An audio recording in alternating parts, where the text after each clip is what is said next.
Hello, I'm Chuck Phillip, and welcome to a Boomerween edition to Southern Stories. And so back in September, I went through Jubilee Square and saw this Halloween store, and I stepped in, and I couldn't believe what I'd walked into. I never would have thought that such a store would be so dedicated to just one particular line of products, and that'd be Halloween. And what I really couldn't wrap my mind around is how far the decorations have come over the decade with all these animated characters that you can buy. So these are the type I would consider really the pro grade that you would see at Disney World. And so I spent a lot of time walking around this thing and was really impressed how they had all this displayed, and really started reflecting back on what was it like when I was coming up in the 60s and 70s. And so let's just go through the time tunnel, guys. We're going to go back to the 1960s and 70s. Hold on.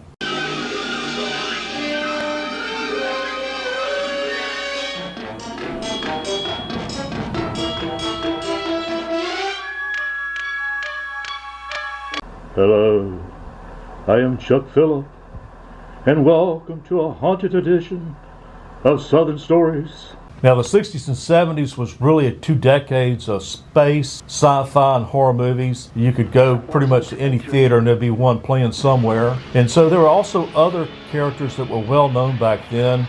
One that comes to mind with me is Vincent Price. I must warn you, this program is filled with chills, suspense, horror, the weird and the gruesome. He had this perfect enunciated haunted voice. He was used in quite a few horror films. He also was a leading character in one of Alice Cooper's albums, Welcome to My Nightmare, and the song was The Black Widow. I need a place to stay for the night. Well, you're in luck. We happen to have a spare room. That's if you don't mind sleeping in the mausoleum with a stiff. Mind? Why should I mind? I once shared a dressing room with Ed Sullivan. Now the Doors, here they are with their newest hit record, People Are Strange.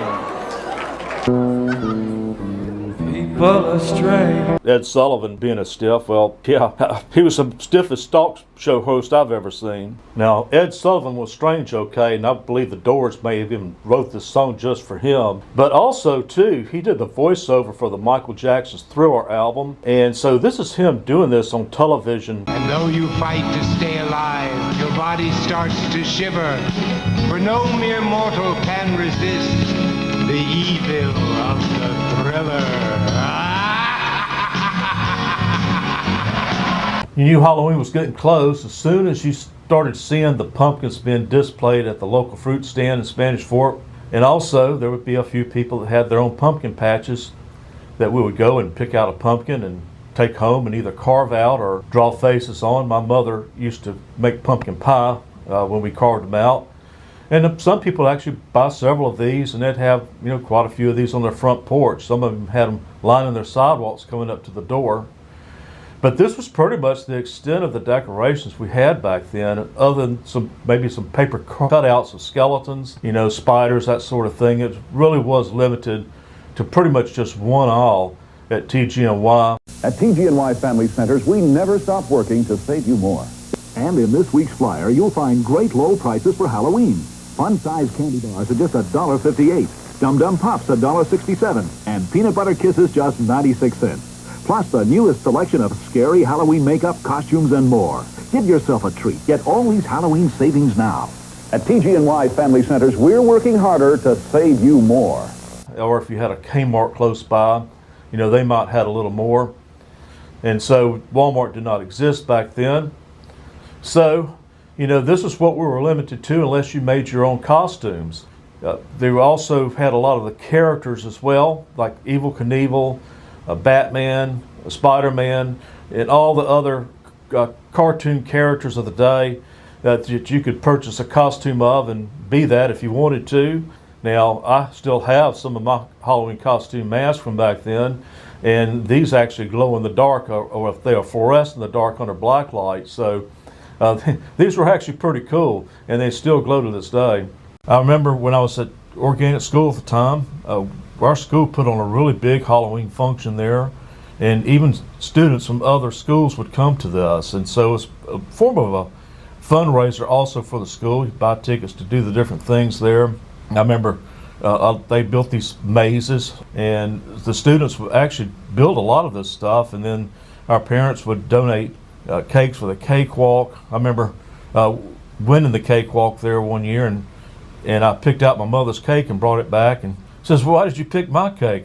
She wanted to try somebody else's. I thought she would want her cake back. But anyway, you know, this is a big deal at Organic School, and I'm not so sure how much, you know, the other public schools participated in this. I never went there except for the first grade in Spanish Fort Elementary. So put in your comments down below what, if anything, that your schools did. I remember this old oak tree. When I was doing my story on Organic School, I went back to my second grade class there, and I also remember very clearly the day of Halloween being at school and couldn't wait for class to get out so I could go trick-or-treating, and I would walk circles around this oak tree here, and it was still there, of course, and that's what that oak tree brought back to me.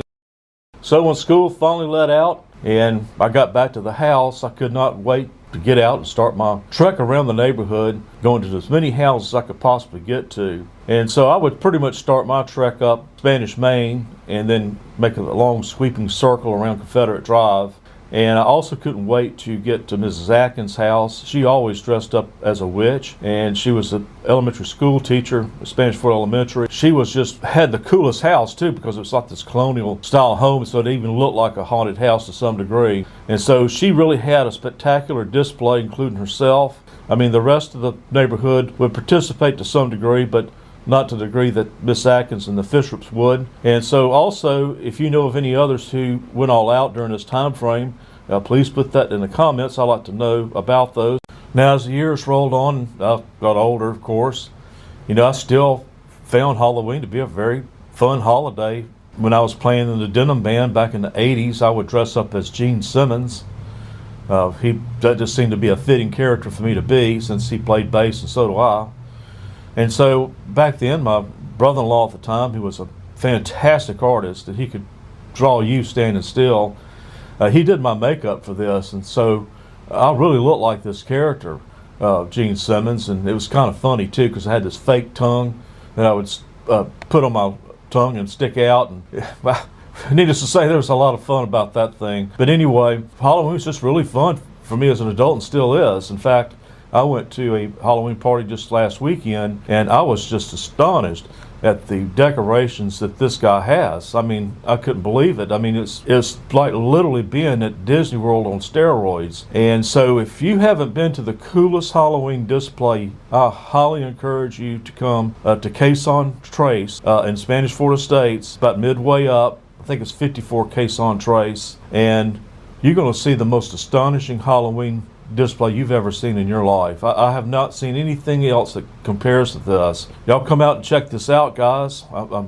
know you won't be disappointed, but there's other houses in here as well that have really gone all out this year, so y'all be sure to take the time to check these out. Now, as luck would have it, I ran into Wednesday off the Addams Family, and so if you come here tonight's Halloween, you might see Wednesday from the Addams Family. And so I was very thankful that she took the time to pose with me for this photograph. But I discovered some other lookalikes as well when I was doing this video, and so I'm going to let you see these. I think they're kind of cool, also funny, some of them. Now, the Great Pumpkin Patch has moved several times over the decades. It's been way up 31 up there in Wilson Heights, but this year it's at the Presbyterian Church in Spanish Fort. You really can't miss it. I mean, the whole front of this scattered with pumpkins. This Presbyterian Church goes way back. It's been a rock of the community for many decades. I used to go here as a Boy Scout in the late 60s, early 70s, and the Boy Scouts still meet here today.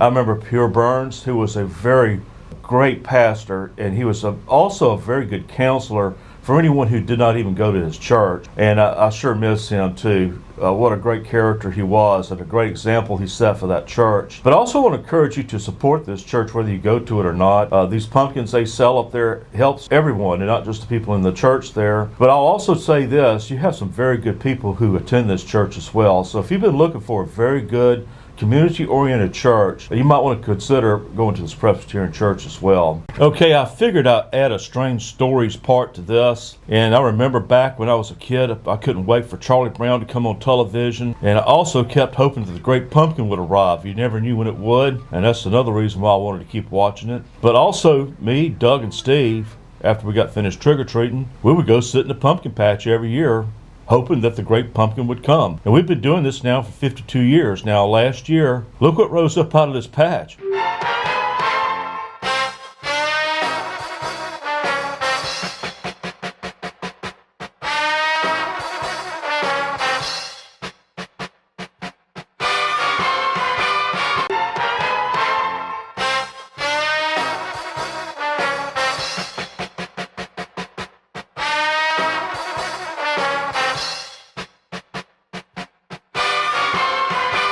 Y'all take care, guys, and happy Halloween. Don't waste your time in the pumpkin patch either.